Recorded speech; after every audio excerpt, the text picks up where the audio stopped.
าวปากเซคิดฮอดลายเดคิดพ่อนาบ่าวฟังไทยเพิ่นเคยมานั่งกินปิ้งปลาอยู่ที่กัวเซสิเฮ็ดจังได้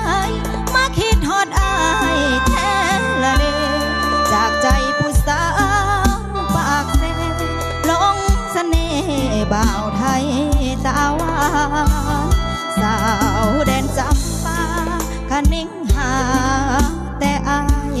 อยู่ผู้สะเลาน้องจื้อได้ไหว้พระองค์ใหญ่ห่วมอธิษฐานอายคนจุดธูปน้องนั้นจุดเทียนกราบลงพร้อมกันอายตีของดังปานฟ้าลันใจน้องสั่นอยู่ผู้สะเลายืนกลางหัวเสแนมเบิ่งน้ำเห็นแต่หน้าอายย้อนว่ามีความหมายให้สายน้ำเสซอยเป็นพยานว่าสาวเล่าไตหักกับบ่าวไทยมันคงยืนนานยินเสียงฝ่าห้องใจน้องสะท้านน้ำเสไหลผ่านขอให้อายสิมาสาวปากเซคิดฮอดลายเดอยากเห็นหน้าบ่าวฟังไทยมือใดสิมา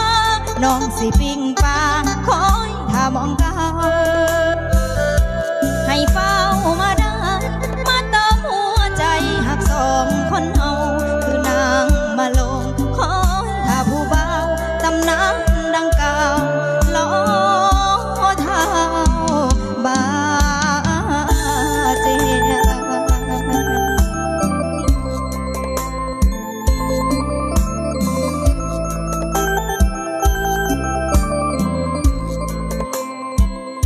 ยืนข้างหัวเสแนมเบิ่งน้ำเห็นแต่หน้าอายย้อนว่ามีทางหมายให้สายน้ำเสซอยเป็นพยานว่าสาวเล่าไตหักกับเบาไทยมันคงยืนนานยินเสียงฝ่าห้องใจน้องสะท้านน้ำเสไหลผ่านคอยอายสิมาสาวปากเสคิดฮอดลายเดอยากเห็นหน้าบ่าวฟังไทยมือใดสิมาน้องสิปี